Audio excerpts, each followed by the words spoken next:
Alright, so for some reason I thought that there were way more Russian maps in Zombies history, but hey, it turns out there are only four. Maybe it's just because Russian maps tend to be some of the better ones that they create, and believe me, these are actually pretty good. And I'm gonna do my best to rank them from worst to best. Now, a few things to keep in mind. This list is my OP onion. You might think a map is placed wrong here and there, but just remember, I myself have only been wrong about 5 times before, so I don't like your chances, right? Also, I'm counting Direct Masters as one map, and I'm only ranking the Arc of Trey maps. So, with all that out of the way, hey, let's do the damn thing. In last place for me is going to be Call of the Dead. This is a map that has an interesting storyline, does a fantastic job of trying to tie the storyline together. You can play as famous actors, you can ride a zip line, and the scavenger is one of the most unique wonder weapons that, I think we've ever had. Only problem with the map is how absolutely dreadful it is as an experience. I'm gonna be honest, at first I thought the map was cool and interesting when I was a child, and it was initially. But goddamn, George Romero, may he rest in some holy peace, is annoying as hell on this map. There's heavy snow around. The ice water slows you down significantly. Not to mention you're playing on the Black Ops 1 engine. That's not all very arousing. Look, easily the worst Russian map. Let's just move on. Next up is Tag der Toten. I think it's super confusing that a Russian map has a German name, but it's whatever. This map to me is, it really is just pretty much Call of the Dead, but with an out of the map mod on a newer game engine. They definitely added some cool things to the map, like new weapons. You've got more accessible areas, and you also have some Al Qaeda material to play with. The story behind it doesn't make too much sense to me, partly since I didn't really follow it very much, and I was kind of disappointed that they ended zombies, Treyarch zombies, with the transit crew. That didn't really seem like the best play for me. Gameplay, I'll be honest, it's not really all that bad. I mean, I can hop on and rank up some guns or some training areas to do so, but I'll be honest, I just don't care too much for the map, and so for me, it's gonna land at third. Now we've got Ascension.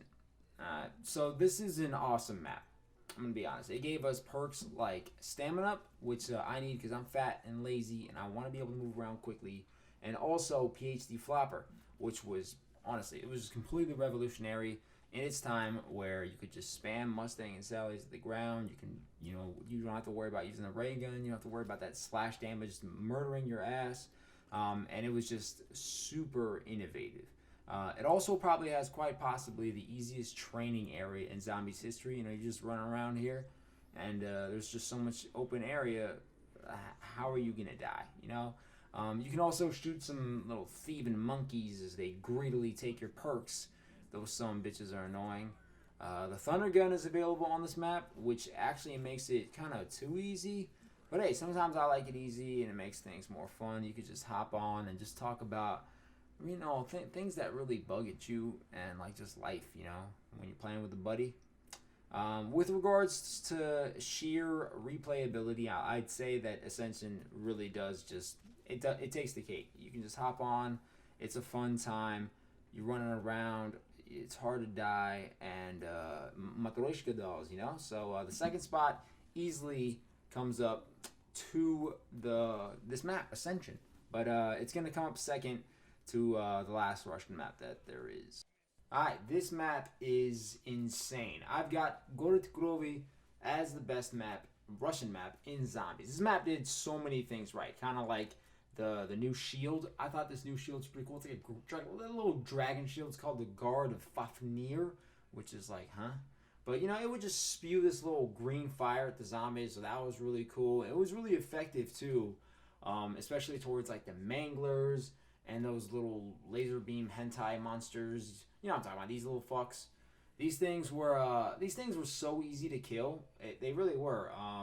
And they would spawn some gross-ass zombie like offsprings, and those things were kind of weird, and they were kind of annoying when they came after you, but no, that thing was easy to take down. The PPSH, it finally returned to Zombies. This was something the community was waiting for, what seemed like an eternity. Like, it really did.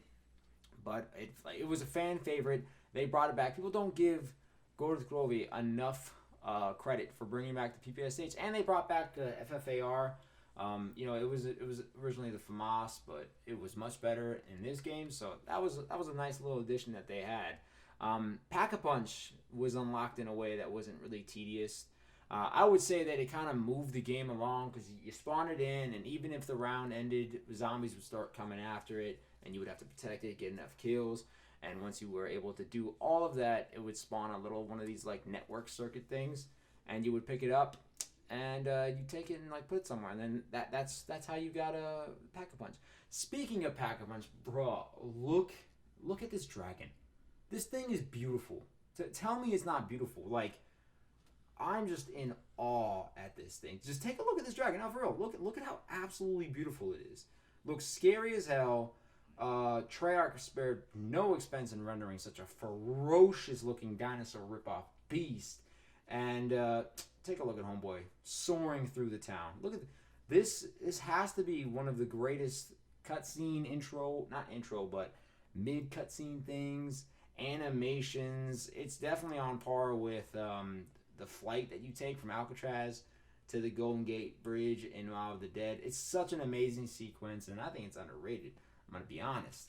But look at you just kind of fly in a Pack-a-Punch. It's awesome.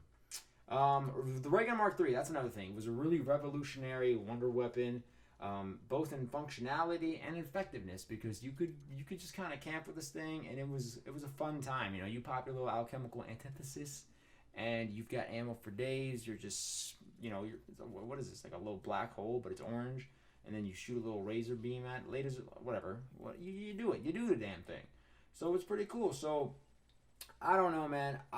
Overall, this map is amazing. Easily top 5 to me all time. No question. Top 5 all time. And it's gonna claim the top spot in history for Russian maps for me. So look, I hope you guys enjoyed my little list.